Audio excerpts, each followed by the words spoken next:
Parmi les menaces qui ont pesé sur la République, la Grande Guerre de l'hyperespace se distingue de toutes les autres guerres de l'histoire galactique.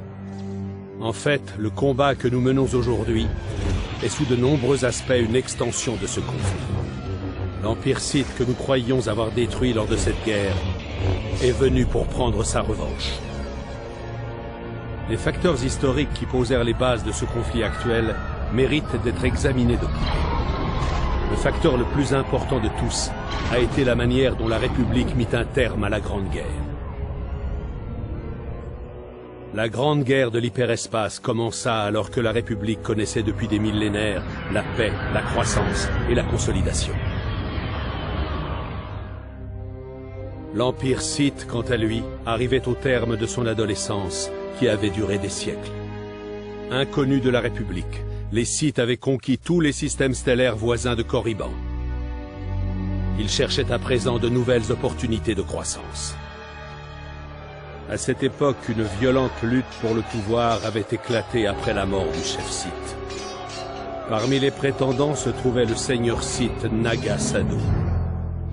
Coup de chance ou coup du destin, c'est à cette période que deux explorateurs de la République tombèrent sur Korriban. Naga Sadow profita de cette occasion pour prendre l'avantage politique.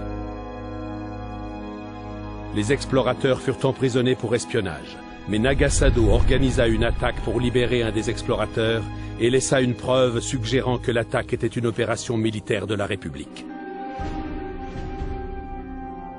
Profitant de la crainte généralisée d'une invasion imminente de la République, Naga Sadow appela les Sith à s'unir derrière lui, pour une attaque préventive contre leurs ennemis nouvellement découverts.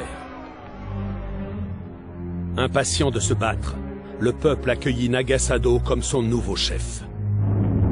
Son premier acte fut de lancer une attaque violente contre la République.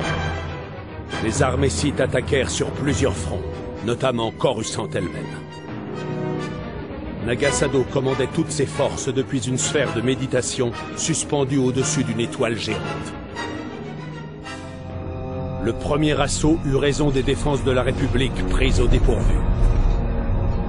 La victoire de l'Empire Sith était pratiquement assurée, mais comme cela arrive souvent, le côté obscur se retourna contre lui-même.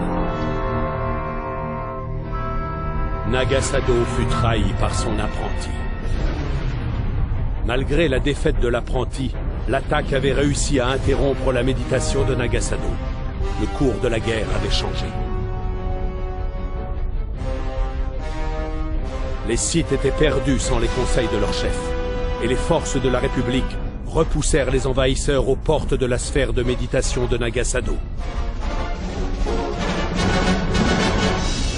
Comprenant que la défaite était proche, le seigneur Sith abandonna ses forces et déclencha une série d'événements afin de détruire l'étoile voisine et tout ce qui était à proximité.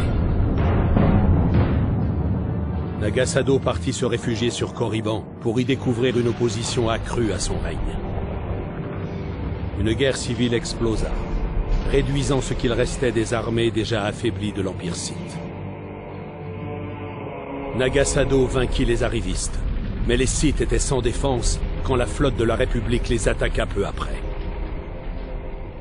Alors que la flotte de la République anéantissait ce qu'il restait de l'armée Sith, Naga Sadow prit de nouveau la fuite et s'exila définitivement sur Yavin 4. C'est à ce moment-là que la République fit ce qui apparaît maintenant comme une erreur. Les Sith ne représentaient plus aucune menace pour la République, mais le chancelier suprême n'était pas satisfait. Les Jedi et les forces de la République furent envoyés sur Korriban et d'autres planètes Sith afin de s'assurer qu'il ne restait plus rien de l'Empire Sith. C'est cet acte qui conduisit les Sith survivants à s'enfuir dans l'espace intersidéral avec le nouveau seigneur Sith qui avait pris la place de Naga Sadow. Le seigneur Sith qu'ils appellent empereur aujourd'hui encore. Je pense que c'est la raison pour laquelle il a conduit son peuple à rebâtir leur civilisation sur Dromund-Kaas. Et c'est également la raison pour laquelle ils sont revenus 13 siècles plus tard pour se venger de la République. On peut se demander si les choses auraient été différentes, si la République avait abordé la fin de la Grande Guerre de l'hyperespace autrement. Nous ne devons cependant pas oublier que le conflit au cœur de la grande guerre de l'hyperespace et de la guerre que nous menons aujourd'hui a commencé bien avant que l'Empire Sith ne prenne le pouvoir. Vous en saurez plus lors de mon prochain enregistrement.